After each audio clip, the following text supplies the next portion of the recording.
Assalomu alaykum. Ekran oldi qarindoshlar, hammanglarga Abdurim G'aniydan salom. Bugun ma'lum sabablar tufaylidan yarim soat kechikib qoldik. Buning uchun hammanglardan uzr tilayman. Tug'liqqa Mavlanka Uyg'ur choyxonasi suhbat programmasiga naq maydondan qatnashib berganligingizga rahmat aytaman. Sizga rahmat. Ko'p rahmat olmoqda.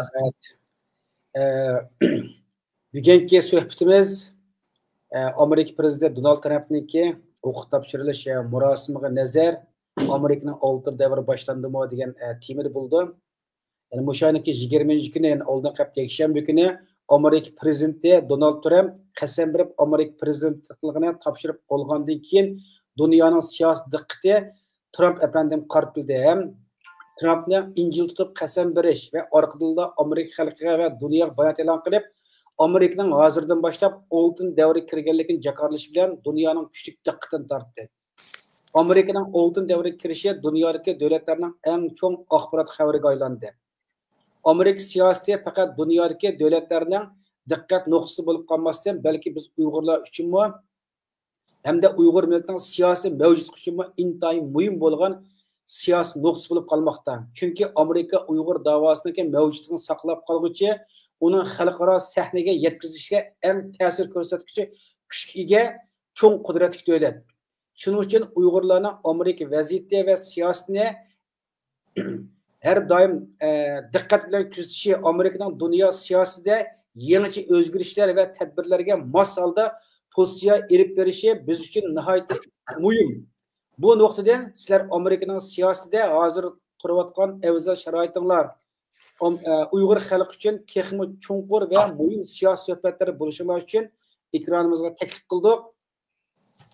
Bugungi suhbatga programmasiga savollarga kirilishdan ilgari, boshlashdan ilgari 1 minut Mavlankamni so'rab boqlar, dunyoning keyin diqqat tortgan bizda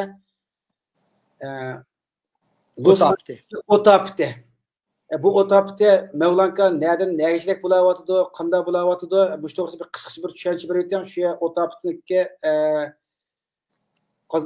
o'tapti yo'liqqan shu Amerika xalqiga hissdashligimizni bildiramiz. Sizga 1 minut o'taptida to'g'risida qisqacha bir tushuncha bersangiz. Rahmat. Bo'ldi, men Amerikada ham oldi bilan menda oldi deganda 30 dak odam xalqaradan ham yerda menga tilib o'rib, meni ahvolimni so'radi. Men mushu fursatdan foydalanib hammanglarga ko'p rahmat. Endi afat oyoqdan endi tarix Amerika tarixida bo'lmagan ofatda u yoqdan tugib tursak, oldingi bir necha kuni bizning uy janub tarafdan, shimol tarafdan yana shunda cho'ng qilib uyatga nurg'un oila majburiy uydan ko'chirishga buyruq tushadi. Ular chiqib ketdi, lekin o'tni o'chiribdi. Tunigan oqshomdan tortib bizning Kaliforniya yoqda yomg'ir yig'ishga boshladi. Demak, o't o'chdi. Endi o't shu hozir endi hamma yomg'ir yoqqanki o't o'chida, hamma namlik bo'lgan, shamol bo'lsinmi, shamolning ishtigligi soatiga 70 mayl deymiz, 100 kilometrda ishtik shamol bo'lgan, uni yishqan to'mindan ortiq o't o'tadiguncha mashina uni bir taraf qilamagan, yomg'ir bir taraf qildi. Hozir yomg'irning nimasida avadagi butun kul to'zonlar tushdi. Hozir biz o'tdan bir qadar yaxshi bo'ldik. Men bu o'tning bu yerga ketdi, u yerga ketdi, u yerga ketdigini qarab turib, buni Xitoyning ishbiyonlari qilyapti deb gumonlanaman. Chunki Xitoylar deyilaqqa Choshanjan degan yoqqa limitsiz urush qilmas deganni qilgan ashlarning planining biri shu kitobida hamma o't qo'yish edi. Uyag bir o't ketdi, mayag bir o't ketdi. Mushak shu tanlab turib mangdida bu o't qo'yish. Ishqib nim bo'lsin, hozir asos bu o't qo'yishni oldini oldik. Hamma xalqlar Uyg'urlar hech qanday zaxmlanmadi. Bir nechta majburiy ko'chirilib ketganlar yotiga qaytib bordi. Hozir biz Amerika bizning Kaliforniyaga 2 milliard dollardan yuqori iqtisodiy ziyon bo'ldi. Endi buning bilan endi buningdan keyin endi qurilish gullanib ketishi mumkin. Qurilish sanoat bu yoqlarda ham yangi xizmatlar chiqdi. Shuning uchun hammanglar xotirjam bo'linglar. Endi Los Angeles o't yomg'ir tugatdi. Hammanglarga salom yo'llig'iga ko'p rahmat. Ya'ni biz o't oxiri hammamizni xotirjam qilingda o'g'lan bu. Emsa savol kirib ketdik. Emsa birinchi savol. Bu qatimki suhbat programımızda Donald Trump'ın qasam berish murosimi hem Amerika oltin davri kirdimi?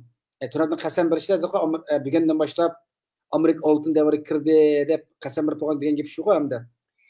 Unda olsa Trump'ın qasam berish murosimi hem Amerika oltin davri kirdimi? Suhbat programımızda asosli mazmuni bo'lish ham sizlarning Amerika fuqarosi bo'lib chiqdinglar bilan Donald Trump'ning Amerikaning rostilla oltin davri kirdi degan so'zga qanday qaraysizlar?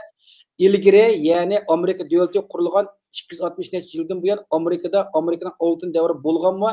Agar burunmi Amerikaning oltin davri bo'lgan bo'lsa, burun Amerikaning oltin davri bilan hozirgi Amerikaning oltin davrining boshlanishida qanday o'xshashlik va farqlar bor? Xo'sh, to'g'rilik kasdan boshlaydi. Bo'ldi. Men oldi bilan mana ikkinchi savolingizni javob berishga tirishib baqayım. Shu oltin davri degan zodi nima degan to'g'rilikchi. Endi bu oltin davr degan meningki bilishimcha oltin davr degan narsa dastlabdan shu Gretsiyada bir oltin davr bo'lgan. Ya'ni Afina oltin davri deb atildi. Bu endi shu 5-asr atrofida bo'lgan. Shu vaqtda asosan shu san'at va shu san'at buyumlari shu jihatdagi bir oltin davrda. Endi oltin davriniki aniqlamasiz nima deganda bir jamoat, bir davlat, bir cho'ng imperiyaning tinchlik, gullanish, andikin baxtli turmush degan uch tarafdan bilingan. Yani bundaq oddiy aytganda, albatta bu huquqning ichiga nurg'un narsalar kirdi. Masalan, ishlab chiqarish ahvoli deymiz, xalqning turmushi deymiz, hamma narsalar kirdi. Gullanish degan shundan kirib ketdi. Lekin aniqlim bo'yicha Afina davrini oltin davr deb atgan ekan. Uningdan keyin qolsam shu 8-asrdan 13-asrgacha bo'lgan islom oltin davri degan narsa bor. Islom oltin davri degan bu mana 5-6 asrga davomlashgan shu vaqtda islom dunyosida bo'lib Abbasiy imperiyasi davrida shu vaqtda shu ilm-fan, matematika, meditsina, falsafa sohalari uchun nurg'un olimlar chiqqan. Bu to'g'riliq men bir leksiyamni bergan hamda shuni bir keyin ularni o'ylab qo'ysak bo'ldi. Shu vaqtda ishtaq bir cho'ng bir oltin davr. Bu nima butun dunyo e'tirof qilgan bir davr. Endi Amerikaga kelsak, Amerikada Hollywood bor, Mevlan yaşayotgan shu Los Angelesga Hollywood degan yerda Hollywoodning bir oltin davri bo'lgan ekan. Bu endi yaqinqi zamonda 1920-yildan 1960-yilgacha davom surgan. Endi asosan nima degan, yana shu madaniyat bilan munosabatli bo'ldi.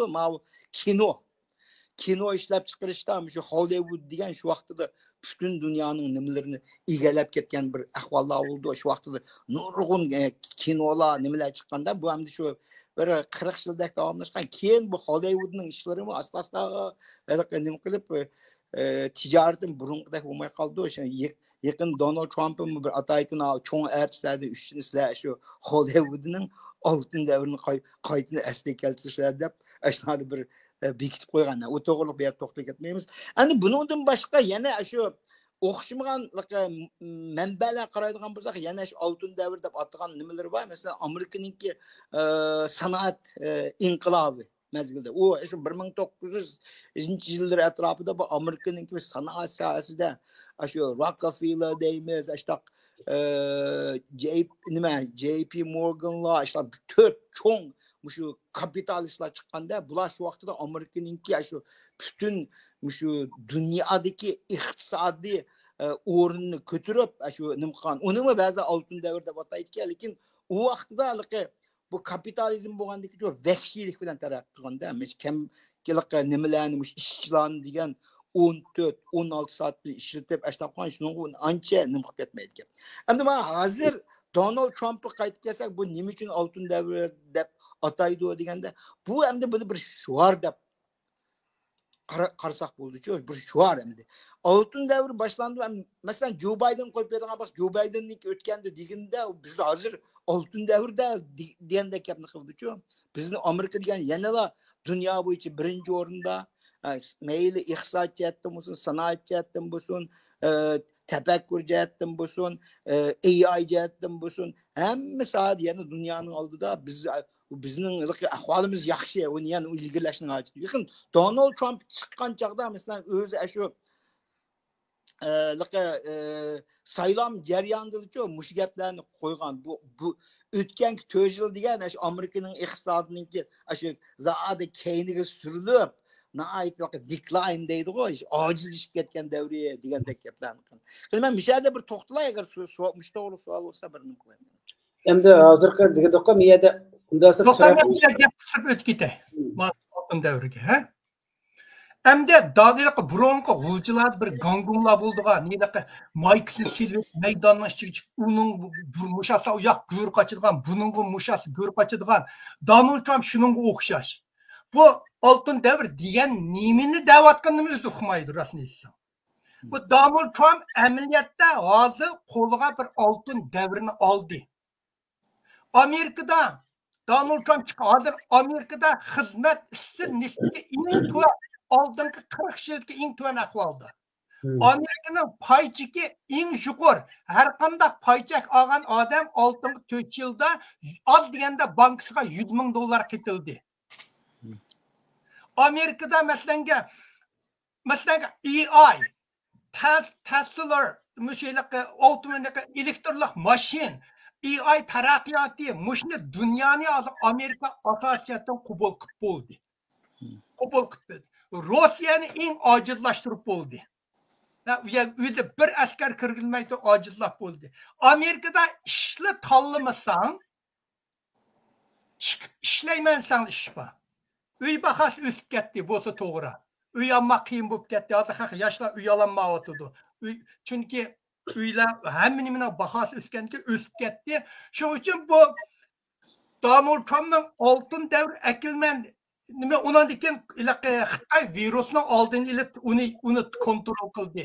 Asosiyatdan hozir noit hamma jihatdan gullanib ketib qolgan bir iqtisodni Donald Trump qo'liga oldi. Endi buni yaxshilashga bu noit zo'r darajada kuchash to'g'ri keladi. Buningga mushning kucha olamdi, mushningdan yaxshi qilib yeta olamdi. Endi hozirgi buning oldidagi sinaq mana undasi xo'sh. Undasi bu qatimki Donald Trumpni o'qib bo'lgandan keyin qasam beriblarkin o'ziniki ib borgan planlarni o'ttirib qo'ydi-ku, 3-qatamdagi. U nimani deysa, qaysi masalani o'ttirib qo'ydi. Ya'ni asosiy shu masalalarmi shu oltin davriga kirishniki bir nimasida yo'lida hamda. Ular osh nuqta to'g'risi bir to'xta akam qolgan savollarga o'taylik. Hozir ekrandagi slaydlarni ko'rsatsangiz, shu yerdan boshlab bir ko'rib chiqaylik. Bu endi shu oltin davri deb jaqalagan nima go, endi meyada mavu qani rasmga o'taylik, men rasmdagi bir narsani tushuntirib o'tay. Ma sol tarafdagilar endi Cumhuriyet Partiyasining nimalari, o'ng tarafdagilar asosan Demokratik Partiyaning-da. Bu shu Trump qasam bergandan keyinlar endi keyin chiqib ashar so'zlab, birinchi og'iz gap shu, Amerikaning oltin davri rasmiy boshlandi deb shu cho'ng shoarni o'ttirib qo'yib, endi shu boshlaydi. Ma oq tarafda o'tganlarni o'zining oila a'zolari oldiroq turgan J.D. Vance'ning oqidagilarchi, endi uning oqidagilar shu kabinet a'zolari 14 kabinetlikqa nomzod ko'rsatgan 14 ashada qatorasiga tizildi. Avvaliga nima ediki, nima borliqi Vivek endi asli Elon Musk ishkisini davlat unumni boshqarish bir bo'limni qurgan emasmi, ishkisini boshqaradi. Lekin Vivek men buningdan chiqatdim deb o'zi chiqdi, hozir Elon Musk yolg'iz qoldi. Bunda bu yerda bir dakika o'taymi? Kendi oqib o'taylik qani. To'xtabdi. Men to'xtabdi. Sen bu ekran Vivekni men Amerikada hozir xalqning o'ttirda Amerikada 2 prezidenti bor. Donald Trump Amerika xalqi saylagan prezident. Elon Musk Donald Trumpning prezidenti. Ya o fikri qo'shilmayman men bo'ldi. Vivek bilan Elon Muskning o'ttir ziddiyat bo'ldi. Ziddiyat bo'lgandan keyin Elon Musk Donald Trump $300 million yordam qilib, Elon Musk prezidentlik etmadi. Ikkita ziddiyat bo'lgandan keyin Vivek chiqib ketishga majbur bo'ldi. O hemen governor bo'lmay bir hükümet. Otururken nimaga o'shaki nima otururken ziddiyatning sababi nima? Nimaga asosiy ziddiyat? Asosiy bu birinchi qitim Vivekning deydigini men hech qanday odamni H1 Amerikada sirtdan kelgan bu yerda xizmat qildigan odamlarni H1B viza berdi. H1B. Vivek har qanday odamni chiqarib yetaman, uni kirgazmayman dedi. Mush Amerika biz o'zimizning odamini tarbiyalab, o'zimizning shu aqtalliklar ishsiz qilayotgan ishchi xizmat va yuqori maoshli shularni beramiz dedi. Elon Musk'a bu sirtdan kelganda H1 viza Amerika xalqininki xizmatga muhim rol o'ynaydi. Biz dunyodagi eng chong talantli odamlarni akilmiz dedi. Bu ish ziddiyat bo'lgandan keyin ziddiyatlashgan odam bir qilolmaydi. O Vivekni tushdi. Bu Elon Musk bilan uzun qilolmaydigini Donald Trump Vivekni qurbon qila oladi, Elon Musk'ni qilolmaydi. Shu bilan Vivek o'z istifa berib chiqib ketdi. Bu to'g'riliq mening sal o'xshamaydigan ko'z qarashim bor, lekin bu yerda sallik haqida lekin nima qilaylik? Unda boshlaymiz. Ikinci qatim Donald Trumpning vazifa o'tirib ijro qilgan buyruqlar haqida. Bularni hamda albatta bir 16 moddani chizib bu yerga chiqarib qo'ydim. Hamda bu yerda hammasini tafsiliy o'qib yurmayman, lekin bularning hammasi bo'lganlarini men qisqacha bir tasvirlab o'tay. Hamda Donald Trumpning birinchi kuni qilgan bir 200 ga yaqin shu nimalarni birinchi kunida ashada buyruqlarni tushiribdi.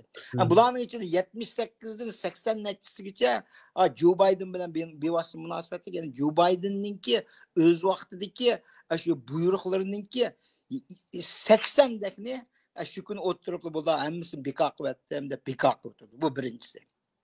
78 da bu yerda. Aniki ikkinchi eng muhim buyruq nima deganda, mana bu 6 yanvar var, 2021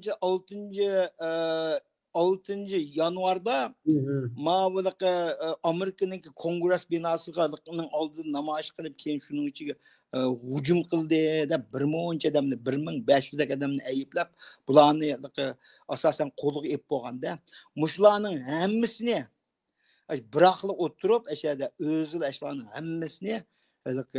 hammasiga kechirim beryapti. Bu bir cho'ng ishda, bu kechirim. Buning to'g'riliqmi? Albatta Demokratik partiya naytiliqi nima qilib ketdi, bu ba'zilar degan jinoyatchi tutsa, andaq-mandaq, lekin Trump o'zining maydonida ching turib, o'zining bergan va'dasida ching turib, men shu hammasini nima qo'yib qo'l qo'yib qo'ydi. Hammasi emas, hamda bir 7-8 qoldi-ku deyman, haqiqiy jinoyat qilganlar ularni yana ularga bir xil ma'lum darajada kechirim beryapman deb bo'ldi. Bu ikkinchisi. Ya'ni ikkinchisi nima? To'xtab turmayapsan. Sen buni qatovi o'qib chiqib ketsan va har bir nimani sen so'zlagan to'xta, men o'zimdan javobini beraman. Okay. Donald Trump chiqibla bu bir, lekin bu nimdaysa bu Amerika madaniyatida hozir Donald Trump chiqqandiki bir xil nachar madaniyat boshlandi. Bu nima qildi desam, buning madaniyatida masalan chiqibla hech qanday prezident bunday qilmagan Amerikada chiqib butunlay bu nima so'zni anglasam, men 3 qitim anglab chiqdim buning so'zini. 3 qitim. So'zida boshdan 5dan tortib oldingi prezident Bidenni ayblashga boshladi. Aybladi, hech qanday prezident hozir tarixga chiqib oldingi prezidentga rahmat etgan, ayblamagan. Bu bir Amerikaning madaniyatida bir oldingi ayplash bir nachar bir nimani bir madaniyatni o'ttirib ekaldi bu. Uningdan keyin masalan nima degandek o 1500 şu Aksaray'ның ichiga kirib, Aksaray'ның emas, Kongressning majlis binosining ichiga kirgan odamlarni bu pardon qilyapti. Buni qildigan huquqi bor. Amerikaning prezidenti pardon degan, kechirim degan har qanday odamni Osman bin Ladenni kechirim qilib yetalaydi. Bu kechirim qilgan odamni qayta sudga chiqolmaydi. Bu Amerika prezidentni shunday huquq bilan bularga ta'minlagan shu huquqi bor. Bidenmi buni aytmaysa, Bidenmi buni bilishdan burun Donald Trump nurg'un Biden davridagi odamlarni sudga tortib chiqishdan burun o'zi bilan Biden xizmat qilgan nurg'un odamni oldini ola kechirim qilyapti. Bularimiz yaxshi madaniyatlar emas. Oldida ola kechirim qilyapti. Agar kechirim qilmasam, ma'vo Donald Trump degan bularni hammasi men sudga tortaman degan. Bularni sudga tortib zaxmini ketdi deb ular qildi, Biden qildi. Bu bir Amerikaning huquqi. Prezidentning huquqi. Xohlagan odam Biden hatto o'zining o'g'lini kechirim qildi. bu xalqlarninki norozilik uchirdi. Lekin prezidentda shunda huquqi bor. Ularning har qanday lekin Mevlam Mishad senden bir sual Mishad mening o'qigan materialimda shu kechirim qilayotganlarninkimi bir qismini yana shu qaytin jazolashga bo'ldi degan yani ko'rdim. Masalan Joe Biden borku, Fauci degan, yani shular qatorliq bir qanchalar borda, bular hech qanday ayblanmagan. Mesela Mevlana Yasin'de keçirettim, Tuğluk Abdurrazak'ı keçirettim degandekte ikkilimizde hiç qanday birinin bilen münasebetimiz yok. Eştaqlarım keçirim kılalamdı degen to'g'ri Supreme Court'da muşlar to'g'ri endi nim qilgan ishlar bor ekan. Shuning uchun mayli mani qistirib qo'yay dedim. O to'g'ri endi o sendeki nimeninki nimeninki security clearance'ni Donald Trump chiqib ilvatdi o'ninki. Shu demak security clearance ilvat uni yani başqadan jazolayman deydi. Endi boshqa jinoyatni ko'tarib chiqsan qandaqki, burunqi jinoyatini qilolmaysan. Ya hozir shu hech qanday jinoyat o'tkazmagan odamni kechirim qilyaptim dedi-da. Ma yerda hozir biroz odamni Xo'sh, Asmanim o'taylik, 3-siga o'taylik to'g'liq. Endi ama bir gapni aytaymi, mishada ma bu Donald Trump borku, endi bir gapni dedi.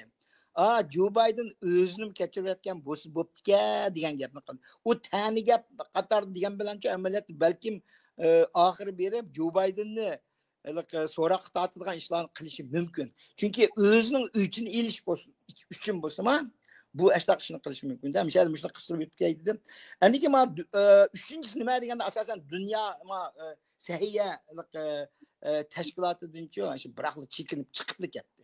Bu Trump birinchi qitim prezident bo'lgan chaqda shu ishni qilgan, ham demak ma'ni hozir qaytadan yana nim qilib shu bir xil chiqib ketdi World Health Organization. Buningga albatta Demokratik partiya bo'lamdi, hatto ba'zi bir Cumhuriyet partiyaniki a'zolarim bor, buning biroz qarshi nima uchun deganda u bir xil chiqitadigan bo'lsak, ma yuqumli kasal tarqalishining oldini oladigan ishlar bo'lsa, ularni qanday qilamiz degan, andikin ma bu xalqarodagi davlatlarning munosabatiga to'g'ri ta'sir qildi degan fikrlarni qo'yapti. Lekin uningga qo'l qo'yapti. Chiqatdimli dedi, buni prezident qila oladi. Buyruq bilan chiqitadi. Endi stop in everything. Ma hozir nima to'liq dedi, dunyo sayya organization chiqadi, World Health Organization chiqib ketdi dedi. Haqiqatan o organization hozir xalqarada muhim rol o'ynayapti. Chunki birdan-bir dunyodagi hamma davlatlarning uchurni yig'alaydigan davlat. Albatta buni xajlayotgan, buningga asosiyatda iqtisod yordam qilayotgan Amerika. Bular berayotgan iqtisod yordam. Shu Donald Trumpning fikri, ular qilib o'zimiz bir tashkilot quriblar, shu pulni o'zimiz xajlab bu kasallarning oldini o'zimiz olamiz. Deb ma ideyada turyapti, lekin sen bunda xalqaroliq bir yer qila olamsan. Oldin qatimdan bu chiqib ketgan, birinchi printda chiqib ketganda Biden ekan.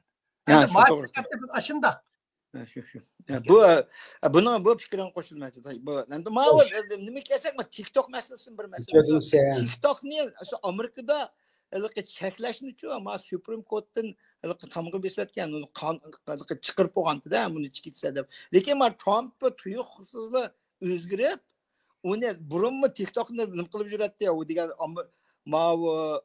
Amerikaninki avlodlarni bulg'aydigan, ashtaq qilgan narsa, o'zlarininkiga chiqarmagan narsa, mishaga axlatlarni o'zlarininkiga chiqarmayaga chiqarib deb degandek nimalar bilan nim qildi. Keyin Trump eng oxirgi bir necha kun tuyuqsiz o'zgariblar, bu TikTokmi yomon narsa emasga degan yer keldi. Chunki nima sababdan shunday bo'ldi deganda mening analiz qilishim bo'yicha bu TikTok eng oxirgi bosqichga kelgan chog'da-chu TikTokni yoshlar belki o'ynaydi emasmi?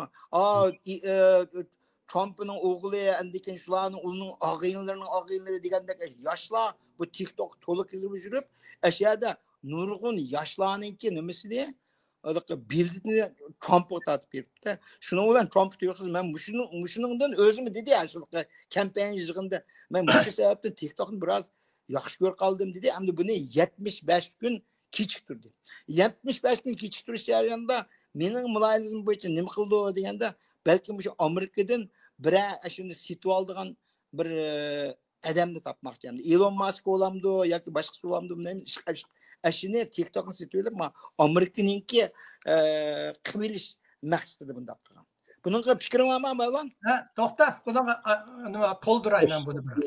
Donald Trump birinchi kundan prezident bo'lganda eng oxirgi yili TikTokni cheklaydiganlarni o'ttirib qo'ygan. Demokratiya Biden chiqqandan keyin buning bilan buni davomlashtirib TikTokni chekladi. Buni sotdan o'tish, kongress o'tishga 4 yil vaqt ketib 19-yilda 1-oyning 19-si satmasang Amerikadan chiqarib etaman degan. O 1,5 soat chiqib ketdi TikTok. Undan keyin yana asliga keldi. Chunki Donald Trump to'g'riq deb ketgan to'g'ri. Donald Trump o'zi dedi-ku, TikTok mening prezident saylashimda cho'ng rol o'ynadi. Yoshlarni oldin qitim qaraganda TikTok 41% yoshlarni meni saylan berdim akeldi dedi. Men TikTokdan intayin cho'ng foydalandim dedi.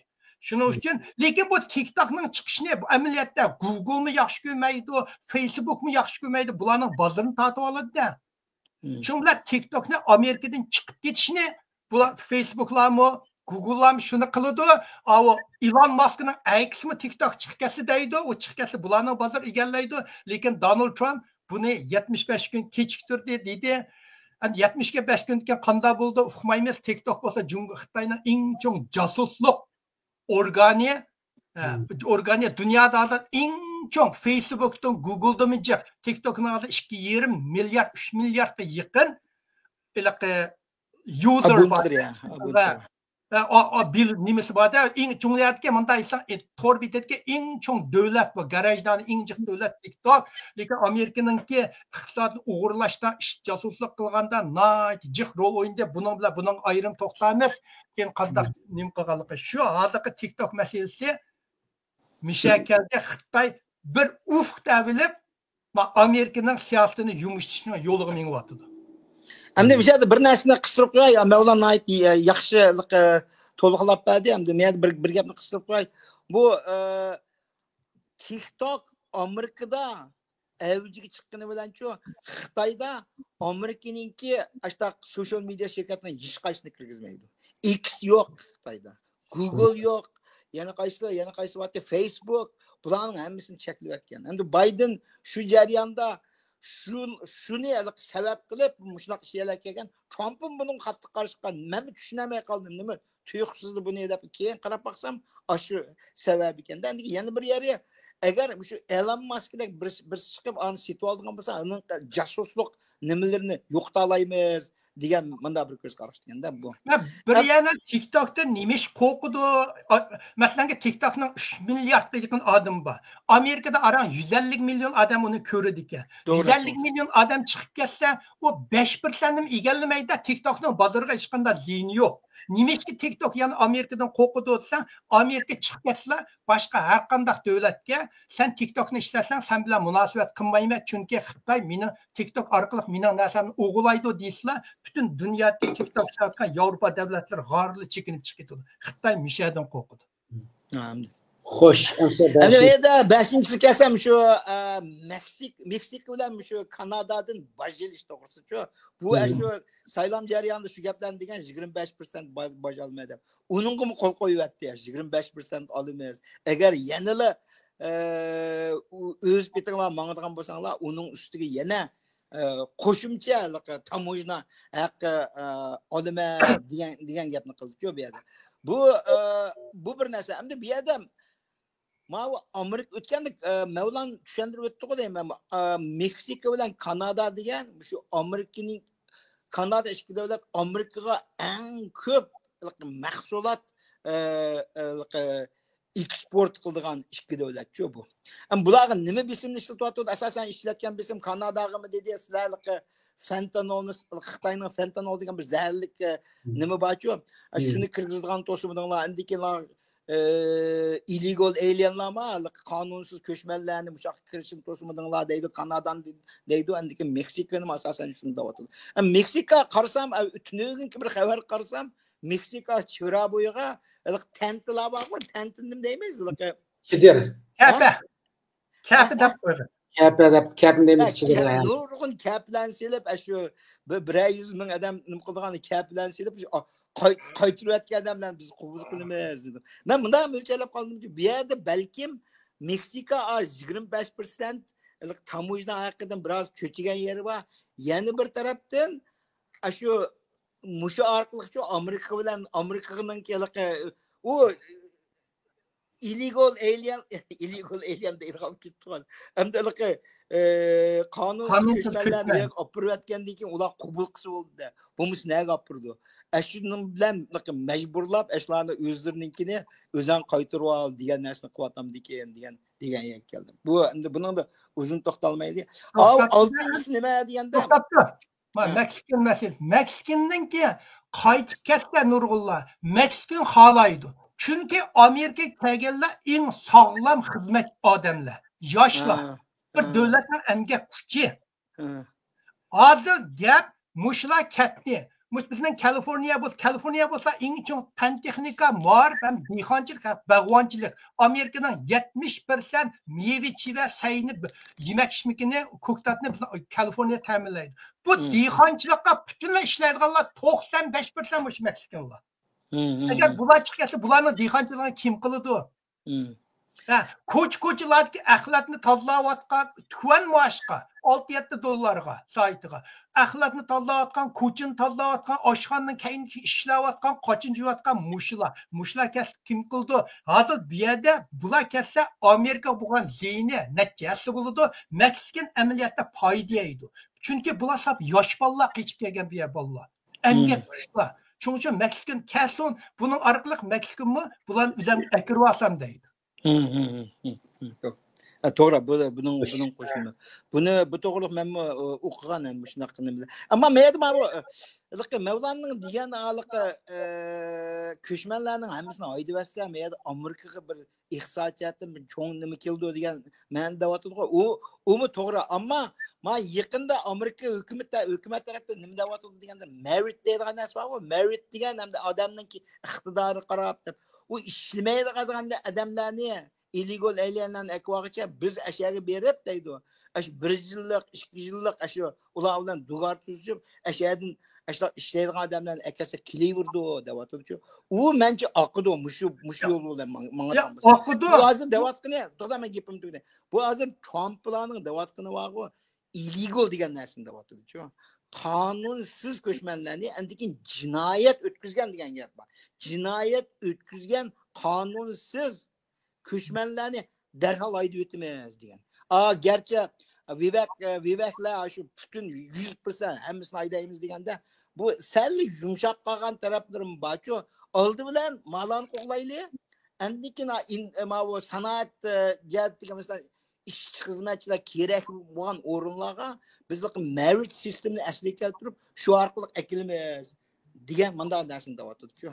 Buningga hamda bu shundoq qildi. Bu to'xtatdim shunday bir mavu gapchi.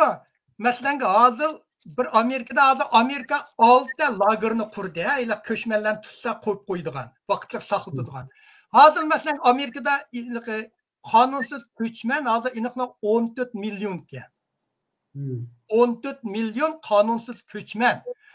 Bularning ichida amaliyotda FBI o'zining nimasida yiliqi Amerikada bulto 2004-yil 2023-yili Amerika o'tkazgan barxur jinoyat qilmishlarining ichida ko'chmanlarning bo'lgan jinoyati 7% oran egallaydi. Shuning uchun bu yerda sizlar demokratchilarning xabariga bu men mushlarni ko'chirmansan, nega ko'chirdi? Senchi bir davlatni ko'chirib yetmansan bo'lmaydi. U davlat bir Afrikadan matlanga nimadan bir davlatga odamni yutkaymansan, ular qabul qilsa bo'ldi, sen aeroplanni apib, yo'q borsan ular ma'qul akasa bo'ldi. Shuning uchun ular davlatlar qabul qilmaydi. Meksikadan boshqa davlat qabul qilmaydi. Qabul qilmagan sening demoqchi bo'lganing krivason, ichitishlik kerakmi? Bu bir masala bu. Masalan, shu ko'chmanlar masalasi deyilgan, ko'chmanlar masalasi Trump degan cho'ng point bilan egallab ketgan. Bu shuningda utdi ham bir hisobchi ko'chmanlarni haydayman degan ko'z qarashi bilan utdi chiqib turdi. Endi bu masala o'tirib qo'yilyapti. Dal sen degandek New York'ta bugün etken koygan xabarimde işte deydi o New York'taki farmerlar var o. New York'taki farming productlar diyen şu 30% düşüp ketipken de bu sırttan şu Kırgızistan farming degeni emas dehqonchilik mahsulotlar var o. Dehqonchilik mahsulotlardan 30% düşüp ketipken. Onun üstüge deydi marketim emdilik qo'noq chiqqanda qo'noq teriydigan, yerlarni o'g'itlaydigan, ishlarni uchun Amerikalar qilmaydi. Ularni saptida shu ko'chmanlar qildi ekan. Ko'chmanlarning 80% mi 90% qonun undocumented deydi, qonunsizlar ekanda. Mundaq ahvollar bor. Lekin shu marriage system orqali bir taraf qilamiz, deyapti endi. Uni uqmaymiz. U bir programda vaqt munosabatlar tezlashtirildi. Hozir yarim soatda ish ketdi. Chunki men qo'ygan narsa bunga qanday ijro qildik, oldindan programma qilamiz-ku, shu chog'dan to'xtalamizda keyin programmalarda. Mana men 6-savolni Mavlon javob bersinmi deyman qisqacha. Mavlon Xitoy qarta bo'lganligi baj to'g'riliqchi Mavlonning xili bilimi jiq buningda. Bu o'zi diksiyam so'zlagan. Shuning sen javob berasiz. Asosan bu nima degan Xitoy qarda tamojna haqqini hozirda o'stamidi-ku, ya'ni burunqi 10% 15% saqlab qoldi o Biden hukumatiniki. Endi buni o'stiramdi yo'q degan bir masala borki, shunga Mavlon sen xap bo'lmay shunga javob berayotganmiz. Ya, nima qara Biden o'zligi e'lon qildi-ku, nurg'un masalan oliy texnik narsalarni 50%, hatto Biden hukumati 100% o'stadi. Bu yerda ma'vo chiqqanda hozir bizga ma'vo Trump hukumatida Uyg'urlar keldigan eng chong xavf Elon Muskdan kelyapti. Xitoy Elon Muskni Amerika bilan Xitoy o'ttirishga mana kelishim bo'lib deyapti. Elon Muskga Xitoy senin mashinangni Amerika Xitoyda setish yo'lini ochib beramiz deyapti. Anashqa Elon Muskning gapi bor. Shu bilan Xitoy bilan bo'lgan munosabatni yaxshilash ham Biden hukumatida Xitoyga ilib borgan jazolarni bekor qilish deyapti. Bu Elon Muskning. Donald Trump Elon Muskning gapi Donald Trumpga ta'sir intayin ko'p, cho'ng. Bu maslahat qulligida shunga hozir shu Xitoylarga jazoni Xitoyga qaraganda Donald Trump jiq yumshab ketdi. Nurg'un ishlar, masalan Biden qilgan ishlarning hammasi burun Donald Trump boshlagan. Xitoyga jazolaymiz degan, Xitoy siyosatini o'zgartgan Donald Trump. Bidenlar faqat shu Donald Trump bergan kaltakni qo'liga tutib Xitoyni Xitoyni urg'andi. Hozir hamda Donald Trump shuni davomlashtiramdi. Ya Elon Muskning kayni kirib Xitoy bo'lgan siyosatini yumishtirib etamdi. Oldin qatamliq Xi Jinping bilan so'zlagan so'zida ikki davlatimiz bir-birimizga munosabatni yaqin qilayli degan gapni o'ttirib qo'ydi. Endi qanday bo'ladi? Hozir oldida Allah mo'lcharlanmaymiz. Oldidagi bu Donald Trumpning bugun gapi bilan atigi gapi g'oyat o'xshamaydi. Oldimizdagi bir oylarda, bir ikki oylarda endi kichkam aniqlandi. Hozir shu menda biroz andish bor. Vaqtdan bo'lgan munosabati yumshab ketamdiki degan andish menda bor. Bajni texi gör o'stirman deyapti, palonchini 60%, palonchini. Bu bir savdogar odam. Hamma ishni bo'yliqi sen bilan bir kelishim qiladi. Meni ma'nimamni qilsa, sen ma'ni berma. Bo'yliq tijorat shaklida ilib mangandan keyin qanday bo'ldi? Menda biroz andish bor. Asos yo'q. Hech qanday ish mangmidi, endi chiqdi. Yani oldimizga bir ikki oylarda ko'ramiz. Bo'ldi, mishada bir Mavlonning bir fikriga Elon Musk to'g'riliq chiqargan hamda xulosasiga to'g'ri qo'shilib ketmayman. Hamda amaliyot masalan men bir misolni ko'rsatgan bo'lsam-chi, kuni ma'vo Trump Oracle'ningki nimasi CEO'si, andikin Atlan deb baliq OpenAI'ning CEO'si, andikin nimati aning ismi Yaponiyalik SoftBank'ning mushu 3-ni ashar oldiga tuquz qo'yib, ashlarni bir 200 milliard dollarlik nimani bir data center soldigan bo'ldi Texasda degan azab qurilishini boshlayapti. Buningga Elon Musk xabar qilmabdi ekan. Elon Muskning hech qanday bu to'g'riliq nimasi yo'q ekan. Shu noroziligini bildirib yurdi. Trump o'zimi bir qancha qitim so'zlaganda come on dedi. Bu qandaqlarchi mening mumkin. Men ma fikr o Elon Musk degan faqat Trump ishlatayotgan bir tijoratchi. Uni aksini qo'g'lab chiqarib o'talaydi. Shundaqmi shundan buning agree or not? Shundaq qo'g'lab chiqarib o'talaydi, lekin qo'rqidi. Yo'q, qo'rqadigan Yo'q, yeri yo'q. o'qidi Elon Musk'dan. O'qidi. Bu demokratiklarning xabarini yomon to'liq ko'rsankan, men men hammani ko'raman. Men obyektiv so'zlayman. Obyektiv so'zlayman. so'zlayman. Demokratik partiyalarningki mushuni bir qusur qilib, avo Trump bilan Elon Muskning o'rtasida ziddiyat tug'dirmoqchi. Elon Musk degan dunyoda eng boy odam. U Xitoyga setilib ketgidek nimasimi yo'q uningki. U agar Xitoy nimadan qo'rqidi deydigan bo'lsang, meningcha Xitoy nimadan qo'rqidi deganda Elon Musk agar X nashar qo'yib yetaman deydigan bo'lsa. Shundaymi? Xitoyning ishidagi nimani butunlay Elon Muskning mijozini sen obdan bilsa, u xalqning gapini anglamaydigan odam. Trump'ninkini ba'zi fikrlarini anglamay o'zinikini qilmaydi deydigan odam. Xitoydan qo'rqib ketmaydi. Xitoyning bozori ayada bor. Lekin shu bozorni qalaymaqanlashtirib o'zininki bir alohida, men uqmayman buning qanday o'zining bir alohida usullari bilan Xitoyning nimasi marketini mendaq nim qolmaydi deyapti. Mendaq bir Elon Muskning so'zlariga boshdan oyoqqa diqqat qilib qo'qlab kelyaptimi? Elon Muskning har bir so'zi, har bir nimasiga diqqat. U Xitoy bozorini ichivasa, o'zini ta'sirlansa, uning mablag'i hozirda haslab ketadi, yomon yo'g'on bozor. Tasvirlarni Xitoy ichib bermas, sening bozoringni misol tasvirlarni setishga yo'l qo'yamiz deyapti. Agar mush munosabatni yaxshilashsam deydi. Donald Trump bilan Elon Muskning ishi ziddiyat bo'ldi. Donald Trump har qanday odamning o'zining oldiga chiqib olib, men diqqatini o'zidan pochinib ketishni xohlamaydi Donald Trump. Albatta, shuni Donmaydi. Men deb turdiganda, men eng ulug', men iliq birsi sen harbiydan iliq birga so'rdiga harbiydan hech qanday tajribam yo'q, biroq urush bo'z qo'mondonlik qilamsan deydi. Ashal deydi, men insonlar tarixida eng ulug' harbiy general. Ashundaq so'zlayverdi-da bu shuning uchun bu ikkisini o'ttirimi uzun o'tmay ziddiyat bo'lishidan, lekin Elon Muskning qo'lida Twitter bor. Agar uningda qo'llanib turib Donald Trumpning nimalarni bombardman qilsa, Donald Trump bardosh berolmaydi. Ya qilamigan Mevlan sen yana burungi ulug'ga Mevlonga gapingni kesib to'xtab nima qilinglar, yana taq suhbat qilamiz davomlab. Mushtaq ko'z qarashini qisqa qo'yinglar, agar davom o'tayman vaqt munosib program tugib solmaydi. Bo'ldi. Bu tugmaydi qo'talashda. Endi menda bir shu bir muhim bir tadbirni bir buyruqni tushiryapti-ku, masalan, shu bu Amerikada var tug'ilgan bola avtomatik holda qonun bo'yicha Amerika grajdan bo'lib ketadi. Shu narsani o'zgartma deyapti. Buni o'zgartamamdi hozirda bir cho'ng savol. Nima uchun deganda asos qonunning ichida shu modda kirib ketgan. Endi Donald Trump nima uchun Donald Trump va uning agash kuchilari nima uchun buni yo'qitamiz deydi degandiku, men Kaliforniyada Mevlon obdan bildim. Kaliforniyada bir misol olsam-da, bu yerda misol. Shu nurg'un Xitoylarningki shirkatlari bor ekanda.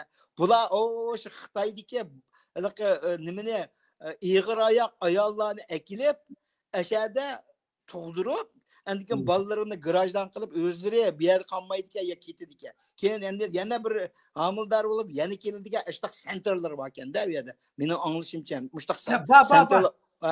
Shundoq jiqqa bular bir biznes qopdi-ku. Biznes qopdi. Bu Xitoylar emaskan. Hindistonliklarning borki, yana nurg'un boshqa nimalarning borki, bu aslidagi asos qonundagi narsani bor-ku. Nima deymiz? Burmulab, nima deymiz? Bulg'ab o'zining manfaati uchun ishlatadigan ishlar bor. Shuningdan bo'lyapti. Hatto asos qonunning shu moddaning bir yerda bor-ku, qonun bo'yicha aytgan chaqda bir nimasi bor-ku, bir skopning ichidagi bir nimasi bor ekanda, shuni qonunda uni ikki xil nima bilan nima qilgan bo'ldi ekanda, ikki xil, masalan, ijroiya huquqi ba davlatning ruxsati bilan degan bir mazmundiki. Unda qolgandan keyin shu yuchni advokatlar shu yuchni payidib shu qonunni tushuntirish deydi-ku, interpretation, qonunni boshqacha tushuntirish, shuni amallashtirish mumkin. Lekin bu tas. Bu-chi hozir birinchi mushina masanga qonun Xitoylar abay to'liq deydi-ku, Xitoylar mishakil bolsini tug'dirgan. 5-6 Uyg'urmi bor? Bizning Kaliforniyada mishakilib tug'aydigan kelib bolsa tug'ib garajdan qilib ketgan. Asha nimalardan payini 5-6 Uyg'urim bor, men biladigan. Men bilmaydiganini qanchalik uqmayman. Men bildigan. Lekin qonun Donald Trumpning bu gapini Amerikaning oliy sud Donald Trump o'zi tasdiqlagan judge sudchi bu qonun bununkini Donald Trumpning bu gapini rad qilyapti. Bu bo'lmaydi. Qonunlashib ketgan buni o'stirish uchun har bir shtat Amerikadagi ma'qul bo'lishi kerak. Bu mumkin emasda, ma'qul bo'lib, endin oliy sudga bordan ketdi. Shuning uchun oliy sud buni nim qilyapti. Men buni to'xtatsa deyman. Chunki Xitoylar bekchiqmi, masalan, oz deganda, mush oldingi 4-5 yilda oz degan bir 40-50 ming Xitoy misha kelib ashundaq tug'ib bolasini garajdan qilib ketdi. Donald Trumpning bu siyosatini men qo'llayman. Lekin qonun jihatdan buni bo'lmag'i advokatlar deydi, imkoniyati yo'q. O qonunni o'zgartirish to'g'ri keldi deydi. Ya qonun o'zgartirib, qonunning moddasini tushuntirishi bor ekan. Shuni men tunagan bir maqolani o'qigandim, shunaqa deyapti. Buni talash tartishlik narsa-ku, bu talash tartishlik narsa buni jazman hal qildi degandek masala emas bu. Endi mana bu 8-moddasini addimada Parij klimatlik kelishim degan narsa bor-ku. Shu Parijda ichilgan shu yaşarının klimatını nim qilish to'g'riliq shuningdan ichi ketadigan bo'ldi ham. Buningdan ichi ketadigan bo'ldi. Chunki bu shu saylam jarayoniga bergan va'dalarning biri. Buni shu birinchi kuni. Mana ko'rsatganlarning hammasi birinchi kuni qilgan narsalar. Keyin yana albatta buning jiqlarini qildi. Buningni jiq to'xtalmaymiz. Endi mana 9-da climate to'xta. Paris climate'dan chekinib chiqib ketdim deb e'lon qilib bo'ldi, to'g'rimi? Lekin hada ikki jumriyatda bu Paris klimat shartnomasi deymizda buni. Paris Climate Treaty. Bundan chekinib chiqib ketsa, bu nurg'un sifatga bu Xitoy biyak besib ko'rib, Xitoy buning orqali Amerikalar Yevropa o'rtasiga ziddiyat kirgizalaydi, Yevropaga ta'sir ko'rsatadi. Undan keyin Xitoyga ilib borgan jazolarni ojizlashtirishi imkoniyati bo'lib kelishi mumkin. Buningda chiqib ketganlar sen chiqib ketsa u o'rin bo'sh qoldi. Bu yerda cho'ng mablag' Xitoy salsa, Yevropalar shular bilan munosabatni yaxshilasa, Yevropaning Xitoy bo'lgan siyosatini Xitoy yumshatalaydi. Buningda Trump birinchi qatam prezident bo'lgan chiqayotgan-ku, keyin Bayden akirib qo'ydi. Buni yana qaytadan chiqayotgan bu. Xo'sh, davomiga. Ma 9-moddasi nima deganda, shu xizmatchilar bor, Amerika federal hukumatida ishlaydigan xizmatchilar uylarda ishlaydigan bo'lib ketgan-ku, mana Xitoy virus tarqalgandan keyin. Biz hamda burundan tortib uyda ishlasak bo'laverdi-ku. Mavlam shundaq, men shundaq. Biz IT sohasida, analitik sohasida ishlaydiganlar bizga lekin federal government'nikilari mi uylarda yuradigan bo'lib ketibdi-da. Shuningga Trump chiqiblar, ertadan boshlab, men chiqqan kundan boshlab hammalar ishxonalar keslar dedi. Bu qarorni qilyapti. Bumi hech qanday nima bo'lmay o'tib ketgan narsa. Ya men bu qarorga nayt qo'llayman-da. Rost bu hukumat ishlaydiganlar bu yerdimi tuzuk ish yo'q, ishlamaydi u go'ylar. Dunyoda eng ish qildiganlar shu yilqa hukumat ishlaydiganda, anglashqaylik Amerikaliklar ish topolmaydi desang, hukumat ishlamamdi deb qo'ydigan yer. U yerda ular shu qarsan golf o'ynayotgan ishning yo'q. Shu hukumat ishlaydiganlar nayt unumsiz uyda ishlab. Bularni shu demigidak hammasi uyga apasi oldu. Anonki menimcha bularni bir 30%dan hamma ishdan bo'shtibasi bo'ldi deyman. Bu aslında nimadan qatqini qilmadigini shu hamda Elon Musk'ning. Buningda cho'ng talash tartish yo'q, bu o'tib ketdi deb qarayman. Endi qani ma yana bir bet kelaydi. 9-chi.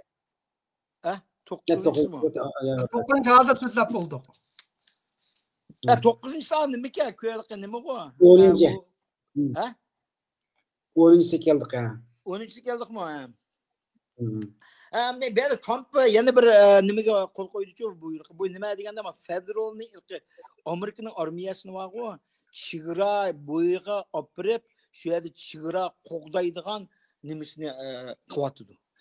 Bumi hamda asli Amerikaning qonuni bo'yicha armiyani faqat sirtdagi tajovuzchilar qarta qurgan ekan, armiyani ichki jihatdagi ziddiyatlarga asos bo'lmaydi ekan. Hamda buni hozir bu Trump nima deyapti desa, oyoqdagilar invasion deydi, tajovuzchilar deydi-da, qonunsiz ilm bilan. Shu tajovuzchilar deb qaragandan keyin albatta men armiyani ishlamayman deb, armiyani hozir 2500 dek armiyani shu Meksika chegara bo'yiga o'tibdi, yashadi. ular endi qandaq ish qildi uni uqmaymiz. Ish qilib bu ishda endi bu chaqqan bo'ldi. Bu ish chaqqan. Endi bu masala kelganda endi bu Amerikaning bu asas Meksiko chegarasida, Kanada emas, Meksiko chegarasida. Meksiko chegarasiga buni avvalsa biri bu harbiylar keldigan, hozirlikqa bular uya avvalsa pul ketdi bu harbiy bordigan, turdigan ashyaga. Uning u pulning o'rni yo'q hozirgacha. İkinci, bunda qilsak biz tarixda tunji qitim bu Meksiko bilan hech qanday orlig'imizda harbiy yo'q, chegaraga harbiy qo'ysak, bir jiddiychilik tarixda bo'lmagan bir düşman hissiyotini ikki davlatning o'rtasida paydo qilib qolmas deydigan strategiyachilar bor. Buni qanday bo'ldi? Biz hozir hech qanday bunga predict mo'ljallanmaymiz, qani ko'rib boqamiz, nerga bordi. Endi mana 11 bilan 12-sini o'sha biraqli ikkisini biraqli o'tkazdik. Bu birisi musofirlar qarta siyosatchi. Musofirlarning qabul qilishni to'xtatib qo'ydi. Masalan, nimadan kelamdi, Suriyadan bo'lamdi, u yerlarni kelib to'xtatib qo'ydi. Hozir qachon uni ichida o'qimaymiz u bir. Endi yana bir modda Uyg'urlar bilan munosabatli, chunki Uyg'urlarning ko'pinchilari siyosiy pana orqali Amerikada qolgan emasmi? Buningdan burun, masalan, Uyg'urlar bo'lgan bo'lsa, o'zini Uyg'ur deb isbotlaydigan bo'lsa-chi, hech qanday misol qala oladigan nimaga kelganda, bundan keyin bu to'g'ri biroz nimarak bo'ldi. Birinchisi shu jinoiy ishlar aralashdingmi degan narsaning isbotini berish kerak. Agar vataningda o'zingga turayotgan yerda sen shu undaq crime deydi-ku, jinoiy ishlar olishib qolgan bo'lsang, uning seni surishtiramiz degan gap bor. Yana birisi yerda yozib qo'ygandim. Jinoiy ishlar haqidagi tafsiliy oq ko'rinishni ta'minlamagan shu janub tarafdan ko'chib kirganlar. Ham Uyg'urlarning ichidan barcha janub chegaradan kirganlar bor. Shu ashlarni to'shiydigan nimalar bor shirkatlar. Ularni kirsilib men Uyg'ur tilida bitiladi. Bundan keyin men sal tasdiqlagan bo'ldi. Shu ashtaq narsalarni to'g'ri isbotlarni endi keyin salomat ahvol deydi. Salomat ahvolini tekshiraydi. Salomat burun mening bilishimcha ba'zilar yog'indan sarang guvasini ivilib, shu Xitoyda turibchi, doktorxonalarga borsa, voy palonchi pul to'lsa, uni sarang bo'pti degan nimalarni yozib bergan doktorlar-chi. Ashta andikin bir kasalti, andoq-mundoq deganlar shu narsalar bilan kirib ashunday qilgan. Bundan keyin bu kasal bo'lgan andoq narsalarni bu Amerika qabul qilish tez to'xtaydi. Hem haqiqiy siyosiy nimalar bilan bo'lganda uni o'qimaymiz, ham bu o'zgarish bo'lmaydi bu jihatda. Lekin andoq sarang kenish bilan keldiganlar asosan yo'l to'saldi deb qarash qildi. Shuning uchun mana bu Uyg'urlarga mening kamda berilgan tavsiyalarim, agar Amerikaga yana kirish, mayli qandoq nima bilan kirish nima qilib olganmiz shu shunday materiallar tayyor bo'lishi kerak. Endi xato materialni ko'rsatib bu hozir siyosatpanani manda qarasang siyosatpanani to'xtatdi. Amerika Donald Trump chiqib siyosatpanani vaqtincha shu. Lekin Uyg'urlarga, Rubiolarga hamda oyoqda Uyg'ur Amerika birlashmasining odamlar bilan so'zlashmoqdan ular mingyotida Uyg'urlarga alohida bir kanal ochamdi. Aniq emas vaqtgacha uni to'xtatdi. Bu birchi bu. Ular musofirlarni Afg'onistondan kelgan 1600 odamni bir xil to'xtatib etdi. To'g'rimi? O 1600 odam degan Afg'onistonda Amerikaga ishlagan, Amerika askarlari bilan to'y qilgan, Amerika butun xizmat ular u yerda qilib qolsa, Afg'onistonliklar ularni e'laqi nima xoin deb o'ttiribdi. Shu 1600 odam ashada Amerikada uni to'xtatib etdi Donald Trump. Ular 1600 odam qanday bo'ladi? Uni ahvolini texnik uqmaydi. Hozir texnik nurg'un siyosatlar yangi boshlandi bir hafta. Hammamiz guldir chiqyotdi. Texnik qaysini endi mingib turib, ozgin keyin ma bo'lmaydi ekan. Endi bu esingda chiqib ketmasin, bu tijoratchi odam o'zgarib turdi. Hey, mani qilsam ziyonga, mani qilsam foydaga deb nurg'un siyosatlarni ozgindagi o'zgartirib ketishi mumkin. Ma bo'lmaydi ekan. Bu iliqi bir qoida bo'yicha mangmaydi. Amaliyotda qanday bo'ladi? Amaliyot qarab, men mangsam bo'ldi ekan, davomlashadi. Men mangsam bo'lmaydi ekan, o'zgarib ketadi. Bu Elon Musk bular mesela tijorat qilgan hayotida bir tim pul yo'q, chiqib chiqib, o'zining irodasi bo'yicha ish qilib, o'zi millioner bo'lganlar. Hamma to'solg'in besib, o'zining irodasi bir ish qilmaydi. Shuning uchun bular bir chetda noyt harakatchan. Ma bo'lmasa darrol ilaqa ma siyosat nimda, kongress nimda mala qarab ketmaydi bular. O'zgartib bo'lmayaq ketalaydi. Shuning uchun hamma narsani bugun bu to'liq chiqib o'tirib qo'yib qo'ydi. Bu masalalar qandoq bo'ladi? Nereden ne tamam kudu Xudoy bir keyingi suhbatlarda bir-birine bularni bo'g'inlarini men bir qisqa qo'yaman lan, bir qisqa qo'yaman. Mevlanka to'g'liqcha. Ma bek chechib ketib borchi, temasal qisqartirib vaqtni nima qiladi, soat 1 soat bo'lay deb qopdi. Chunki bu bir suhbat. Bugun shu Turabning tunji qatimni imzo qo'ygan, ijro qilmoqchi bo'lgan narsa to'g'risi so'zlar, sen keyingi suhbatda bu texmeni diqqat qilamiz-ku, ya'ni tushuntiramiz deqa. Şumaşqa sel bir qisqaroq to'xtalmagan bo'lsa. Bo'ldi, bir batli qoldi. Buni uchini bir xil tugtaylandik. Men masala shunday qildim bu. Bu sap talashtirishlar bu nima qilgan? Endi o'shunda tushundirmasam tushundirammaysan uninkini. Chodi mushday diqqanda hech kim uqmaydi texi. Shundoq. Yani oxiri ba'zi riyosatchiniki nimasi? Bu suhbat davomli qilib emasmi? Yani yangi masala chiqqan vaqtida.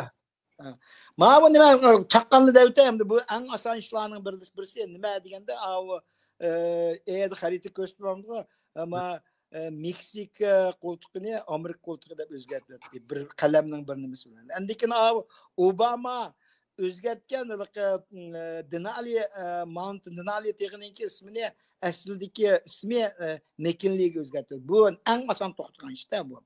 Buning hech qanday nima bo'lmaydi. Talash tortishim bo'lmaydi. Prezidentning ashta huquqi bor meningcha. O bir. Bunu da münazirlik qilsak keyin qo'yamiz shu. Endi Trump yana bir 16-chi nima deganda Trump 14-chi Trump xalqning turmushini osonlashtiradigan ba'zi bir buyruqlarni tushadi. Uni mustaqil deb o'tay. Endi keyin 15 deb bir hisobda kelima to'g'ri. 16-chisi eng oxirgisi free speech degan narsa bor. Free speech deganimiz erkin so'zlash va erkin so'zlash huquqini joriy qildirish. Chunki buni Trump'ning davatqini shu demokratik hukumati Bidenning rahbarligida xalqning erkin so'zlash huquqini tatib oldi deydim. Jumladan o'zining ismini Facebook'dan chiqayotganini hammamiz bilamiz bu bir. Endi keyin hukumatning shaxsiylarning oqidan bisim ishlatib uchur to'plash, ularni majburiy qilib qilgan ishlarni cheklash degan narsani chiqardi. Bu huquq xalqning degan narsani isbotlamoqchi. Shuning bilan bularda men shunchaki to'xtalaylik endi yangi qonun nimalar chiqyapti, ularni keyin yana vaqtimiz chiqqani ayrim so'zlaymiz.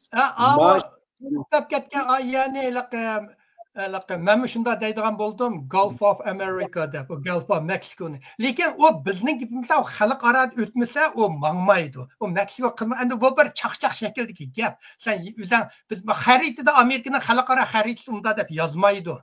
To'g'rimi Meksikoda? Ular endi bu bir o'zgarib bo'ldi xaritalar o'zgarib bo'ldi Florida. Ha? Bu bir buyruq unchilik buyruqni qilmagan prezidentni qanday prezident bo'ldi u qilibdi buningda. Mencha bunda hech qanday shubhasiz bo'lib ketdi u. Chunki Meksika berib hozir Meksika nima deyapti desa Meksikaning prezidenti qo'pib men Amerikaninki shu butun janub tarafni nima Meksiko Amerikan degandek ismi qo'yib. Shu Kaliforniya umi qo'lga berib o'zining xaritasi qo'yaverdi u prezident. Shu umi Kaliforniyani adil ki bizning Kaliforniyani asli Meksikoning yeri emas bu. Meksiko qilman da'vatida u yoqdan. U birinde bular endi ilaqa cho'ng ilaqa rol yo'q bunda qilib. Masalan, Elon Musk tushunigan qopla ilaqa English Channelni. Ilaqa Fransiya bilan ilaqa Angliya o'rtasidagi channelni, English Channelni uni George Washington Channel deb so'zlaymiz deb u xaritasi qashda chiqarib qo'yibdi. Endi bu ishlar ilaqa cho'ng adilcha siyosat cho'ng ta'sir ko'rsatmaydigan oldimizda erkinjonligi nihoyat ustun narsalar. Oldimizda o'zgarib turishi mumkin, nimalar bo'ladi texi. Yangidan chiqdi o'tirib, go'rli chiqdi, bizni go'rli bugun to'plab qo'ydik. Okay. Asta bo'la. Xudoyim buyur. Yani bir ishni misha deb qo'yay.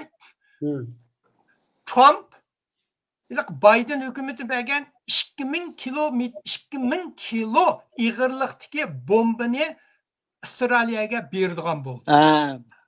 O aslında burun Biden onu bir bahsedigen onu bir bomba bir asla Gaza'nın hemisi bıraklı yok aydı. Atom bombundan senle küçük kalsa şunu işletsen buldu da çünkü bad. Ya bir yani muzam nazir kırpıtlan bulduk. Abi şu diginin bu iş çok ara hazır bu Trump'ın ki yeni bir nesli var.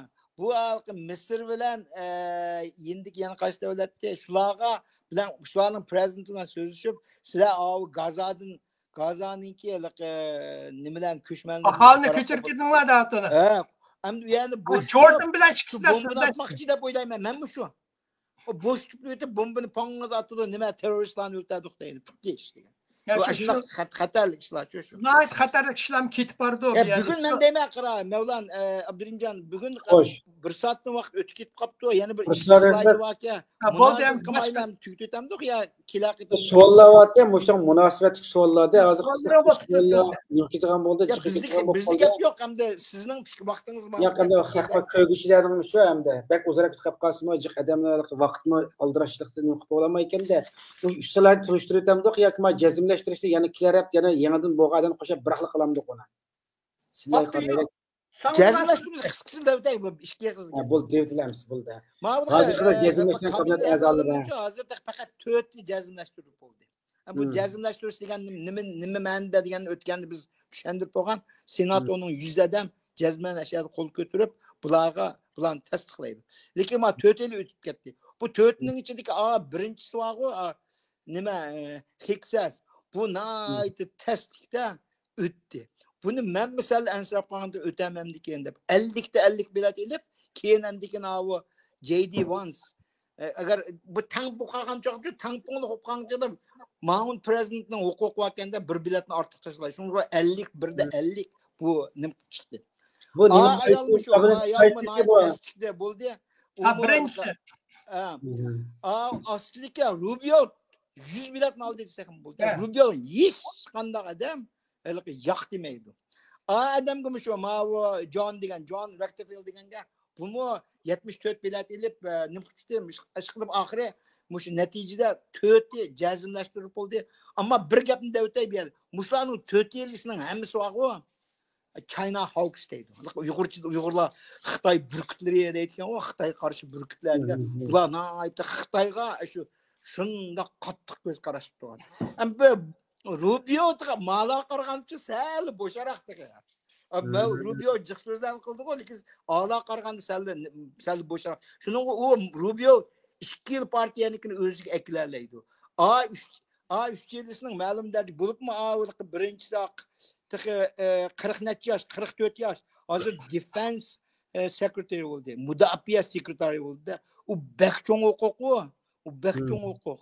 3 milliondek harbiy nimalarni boshquradigan ashta huquqqa ega narsa. Buni shuncha shekilda aylandi, qolgan keyin hammasi jazmlashtirib bo'lgan. Endi mana yana bir muhim nuqta Davos yig'ini. Davos yig'iniga Donald Trump kelmadi, lekin naq maydonga video qatnashdi.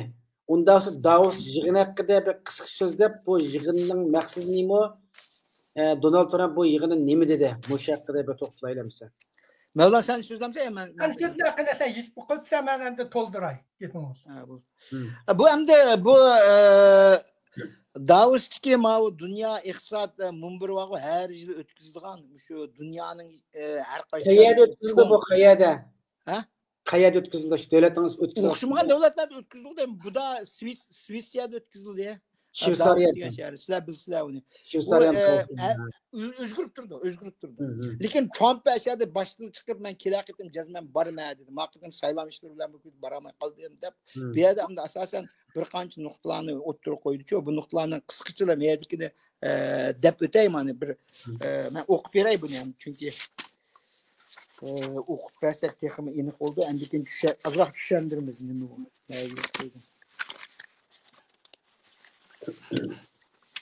Bir minut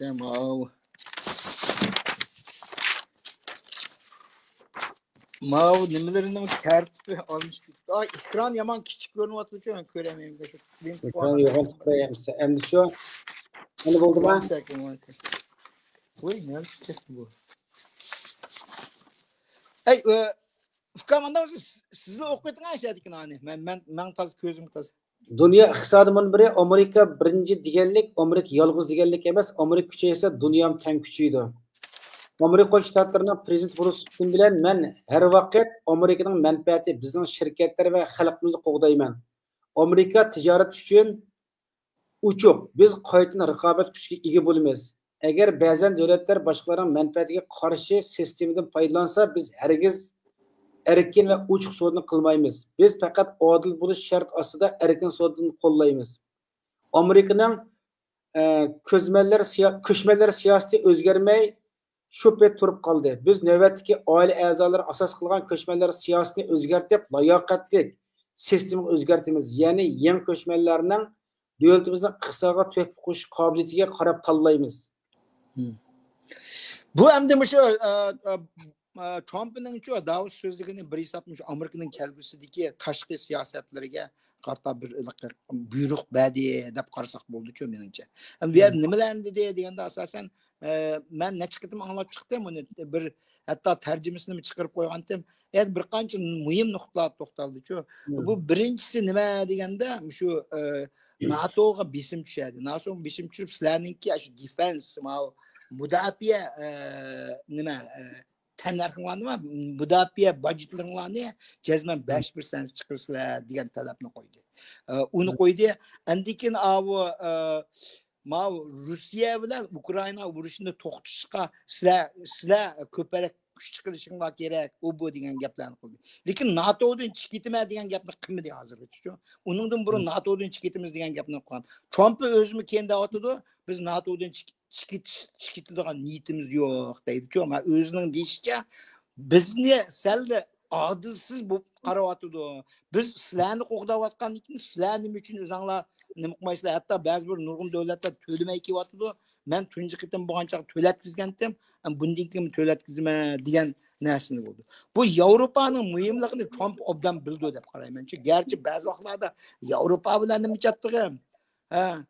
Biz men degan America first, Amerika birinchi o'rinda turadigan nim bilan chiqqan, u boshqa davlatlar undaq emas. Bu butun dunyoning, bu Trumpning nimasida butun dunyoni ma'lum jihatdan kontrol qiladigan bir ideyasi var ekan-ku. Men shu farazni qo'ydim. Bu endiki yana bir nima deganda, muhim ish nima deganda, Saudiya Arabistonning shahzodasi Bin Salman'ın ait mahtap nima qildi? Chunki Bin Salman shu Amerikaga 600 milyar dollar mablag' soldiganga ma'qul bo'libdi-ku. Endi bu Trump chiqib endi uni bir necha yig'iz maqtab, endi shu pulni 1 trillionga chiqargan bo'lsa deb shu talabni qo'ydi-da. Endi mencha Saudiya Arabiston qanday qaror chiqdi o'qamaymiz. Mencha balki mana shuni olib turish mumkin. Bu endi Xitoyga nisbatan bir zarba bo'ldi-ku. Chunki Xitoy O'rta Sharqda ta'sirini xil kuchaytirib olgan. Agar Saudiya Arabiston degan Makka, Madina shu yerda islom dunyosida cho'ng nima o'ynaydigan bir o'rinda, agar shu Saudiya Arabistonni Amerikaga keltira oladiganlar bo'lsa, hatto o'zi Trump o'zimi dedi-ku, Saudiya Arabiston shuni qilgan bo'lsa, men eng boshda deydi. Boshqa hech narsa bo'lmasdan Saudiya Arabistonga bormayman dedi.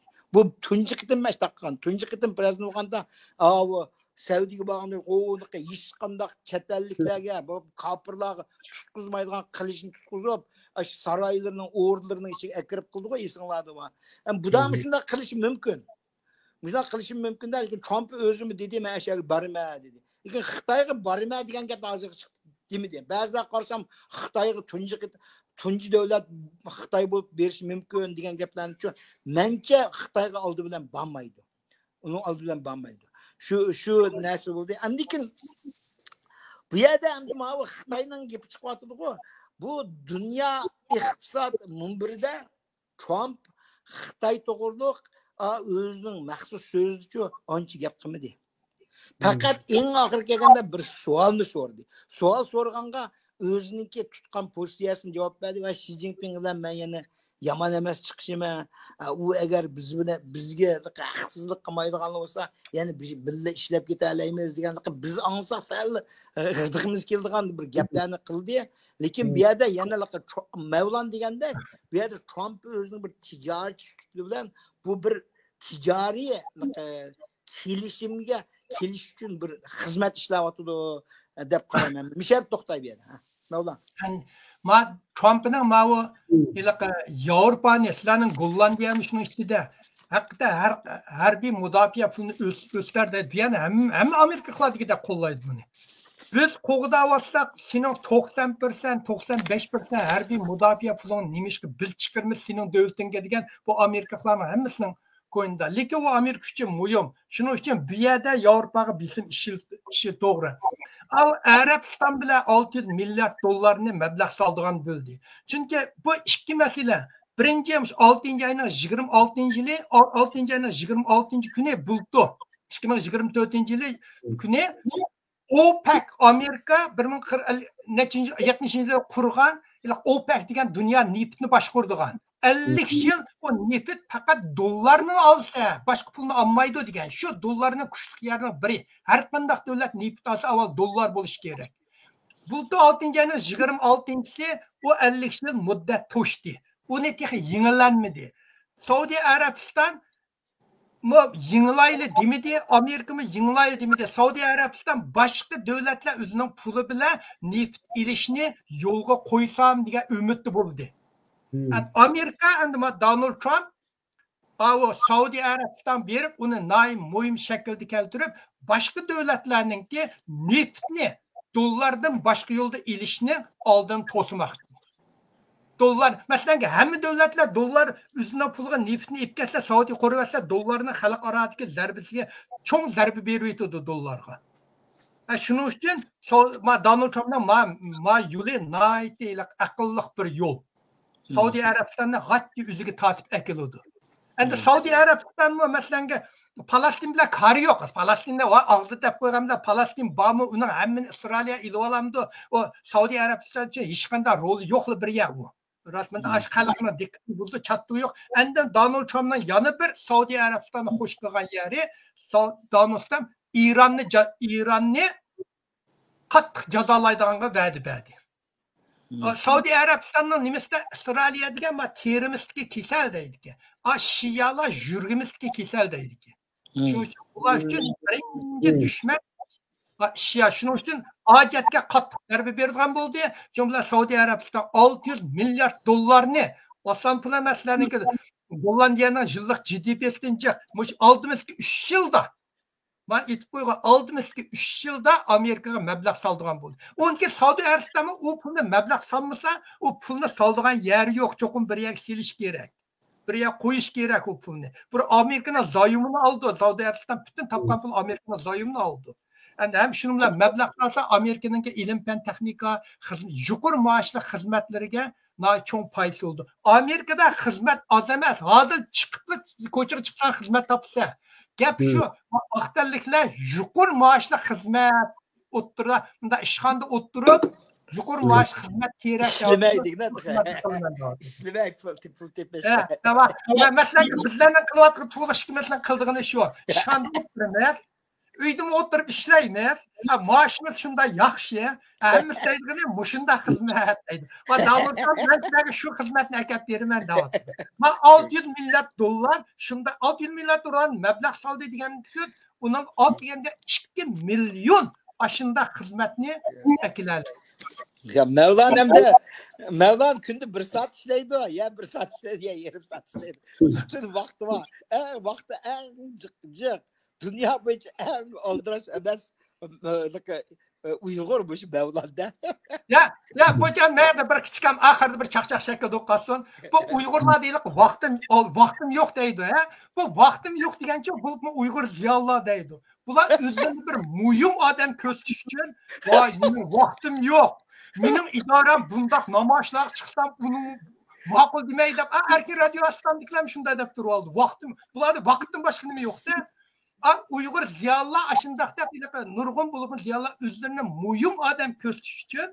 doim voy meni vaqtim yo'q aldirash degan gap ila xitoylarda mangdixing degandan kelgan narsa Ya ben bir gap isim gibi kaldı. pulni qanchalik qarsa o'zini muhim odam ko'rsatmanda qanchalik qarsa men aldirash deydi eng oxiri bir nuqtani o'tkazaylik eng oxiri eng oxirgisi eng oxirgisini mana Mevlandik gipiga qarta bir ish esim kelib qoldi. Meni o'sh 10 yildan bir yerga ish qilgan chog'da-chu, undaq bundaq hamma endi o'yladi, o'tib, ega oxiri birisi sen qandoq ishlaysan deydi-da, shuni o'ylab turib ketib, u vaqtlar oldirash ishlayman degandim-da. Oldirash, etkash qormay ishlayman desa, biz turib ketib, u tushandi-da, u deydi, "Ey, sen hergiz oldirash ishlayman dema" deydi. Oldirash ishlaydigan odam biz nima ish qilmaymiz deydi. Oldirash adam bilan ishchi mo'miga adam oldirash bo'ldi. Sen ashnaqa odam emassan. Yo'q, men ishim degan shu zamon qiladigan odam. That's what I like deydi. Ashnaqa kerak deydi. 8 soatlik ishni 2 soatlik qilsan, I don't care deydi. O'zim nima ish qilsa o'zingizga ish deydi. Shuningdek men oldirash degan gapni qilmayman. Okay, ma eng oxirgi dunyo to'xtayli. Mevlam balkim bu to'g'riliq bir soat so'zlaydi. Ma Amerikada bor-ku, ma Donald Trump'ninki eng yaxshi statement. Men eng yaxshi ko'rdim. Menmi? Amerikada faqat ikkili jins bor. Uningdan boshqa jins yo'q deydi. Anlasam Kaliforniyada 649 jins bor ekanda. Qandoq jinslar o'qilmaydi. Ayol yana bir nima? O'liqay LGBTQ plus degan plusning oqida har qanday odam 70-80 ni tuza oladi ekanda, shuning plus deb qo'ygan. Plus degan qo'shimcha degan bor. Bu Amerikaning avlodlarini, Amerikaning nimani biz nima deymiz, miyiplashtirayotgan bir xil kasal. Buni to'xtatishni nayt yaxshi bo'ldi. Men bu intan qo'lladimda buni. Çünkü bizim Kaliforniyada maktabda sen er bulup ben o'g'il bola. Ya men ayol desam, shu jadvalga cho'qim ayol deb solsanda tizimlaydi. Sen er turib nima ish ayol deysa demaydi-da, o'zi nima deysa shu. Shundaq deb oldigan bo'ldi emasmi? Shunga men shundaq bumi bolalar intayin ta'sir bu yaxshi ta'sir bo'lmagan bu. Vallahi kichkan. Ya bu bir nima emasda, men odamni kamsitadigan yerim yo'q. LGBTQ olamdi, yana buni kamsitish degan bo'lmaydi. Hozir gap nada deganda, shu o'tganda birisi bilan debate bo'ldi-ku, bir debate'da shu bir senatorni so'roq tatdi-ku. Bu nima qildi kelsa, butun bir nimaga deydi, shu 100 shu bir facility'lar vakanda, facility'larga shu transgenderlarga ayrimlik u bir nisib birdilar. Shuni odam so'rdi. Sen bu facility'lar qanchalik odam bor? 500 ming deydi. Qanchalik transgender deganda 5 deydi. Sen 5 transgenderninki huquqini qo'llayman deb, huquqini qo'llayman deb shu 499 ming 499 ming qancha bo'ldi? 95 odamning erkinligini akatdi desa, yijib we still need to protect tabashdan qo'g'ishimiz kerak deydi. Yana bir misolni keltirayman. Shu mavi demokratik shtatlarning ba'zi shtatlarda o'tgan bir maktablarda qandoq nimalarni chiqiribdi deganda 6 yoshlik bola bor.